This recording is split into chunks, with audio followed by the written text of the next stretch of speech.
Allez, vite, il y a le tournage qui commence. Attends, laisse-moi terminer de poster ma story. Oh là là. Ah, il y a mon pote qui vient de m'envoyer un tweet. Ouais, bah ton machin, il peut attendre. Bon, j'imagine que je peux lancer le générique de la vidéo. Non, attends-moi, sans toi. s'il te plaît. Je t'avais prévenu. T'as pas le droit. Ouais. T'es vraiment...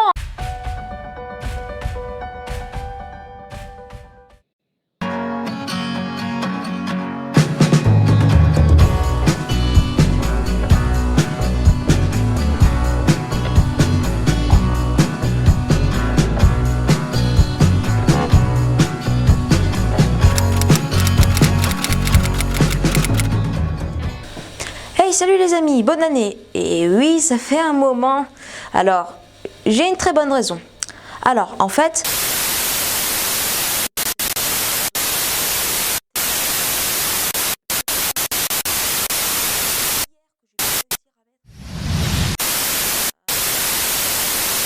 Je suis désolée, mais c'est pas ma faute. Bon, aujourd'hui, je vais vous parler des réseaux sociaux. Alors, à part si vous vivez dans une grotte, vous devez sûrement savoir ce que c'est. Mais pour la peine, je vais vous dire ce que c'est. Un réseau social est un site internet qui permet aux internautes de se créer une page personnelle afin de partager et d'échanger des informations, des photos ou des vidéos avec leur communauté d'amis et leur réseau de connaissances. En effet, l'être humain n'a pas été fait pour vivre tout seul et il a besoin d'interaction sociale. Je vais vous raconter une ancienne histoire. Le roi Frédéric II de Hohenstaufen se posait une question. Quelle est la langue naturelle de l'être humain sans lui en apprendre une? Il isola alors 6 bébés pour les faire élever sans la moindre interaction et communication humaine. Résultat, les 6 bébés moururent à cause de cette privation sociale inhumaine. Eh ben, sacrée ambiance! Nous pouvons donc conclure que n'importe quel humain normal sur Terre a besoin de ces interactions. Bon, revenons à nos moutons.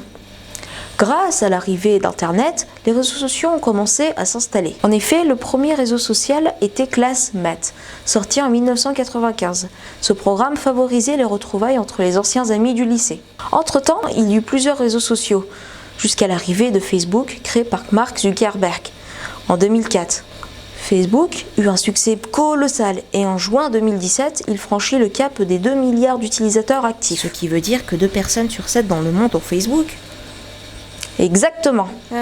Même si bon, Facebook en 2021, c'est plus pour les tontons et tata.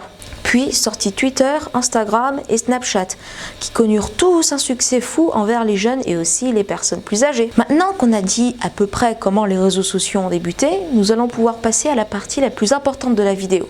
Selon une étude réalisée par Diplomeo en 2018, une grande partie des utilisateurs des réseaux sociaux sont pour la plupart des jeunes entre 16 et 18 ans, ce qui veut dire que beaucoup d'enfants à l'école sont sur les réseaux sociaux. Waouh, bravo, très bonne déduction. Merci. Malheureusement, le harcèlement à l'école est présent, mais les réseaux sociaux ne le font que l'aggraver. On appelle ça le cyberharcèlement. Avant, quand on se faisait embêter à l'école, c'était aussi pénible, mais au moment où l'enfant rentrait à la maison, tout ceci était terminé. Mais maintenant, les moqueries et les insultes suivent l'enfant n'importe où, à cause du téléphone. Voici un extrait d'un témoignage d'harcèlement pour les personnes sensibles. Veuillez aller à ce timer. Et je vous mettrai le lien du documentaire complet pour les curieux. Notre fils Mathéo a été victime de brimades et de coups de la 6e à la 4e du fait de sa couleur de cheveux. Il était roux. Il s'est pendu le 8 février 2013. Il avait 13 ans. Un enfant sur 10 est victime d'harcèlement. Mais le pire dans tout ça, c'est que certains craquent. Selon certaines études, 61% des adolescents qui se font harceler auraient des idées suicidaires. Et 2 ou 3 se donneraient la mort chaque année. Mais alors, est-ce qu'il y a un moyen de pallier à ce problème? Oui, en effet, il existe par exemple plusieurs numéros gratuits, comme le 30-20, que l'on soit un témoin, une victime ou un parent. Malheureusement, peu de victimes en parlent à leurs proches ou à leurs professeurs.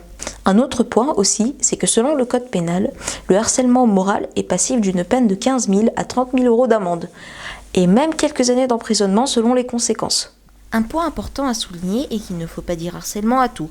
Le harcèlement est un enchaînement d'agissements hostiles répétés visant à affaiblir psychologiquement la personne qui en est la victime. Je crois bien que maintenant on est quitte. Mais de quoi tu parles? Je parle du fait que tu viens de piocher cette définition tout droit de Wikipédia. Mais... Donc tu n'as aucune raison de me charrier maintenant, compte tenu du fait que moi aussi j'avais fait de même.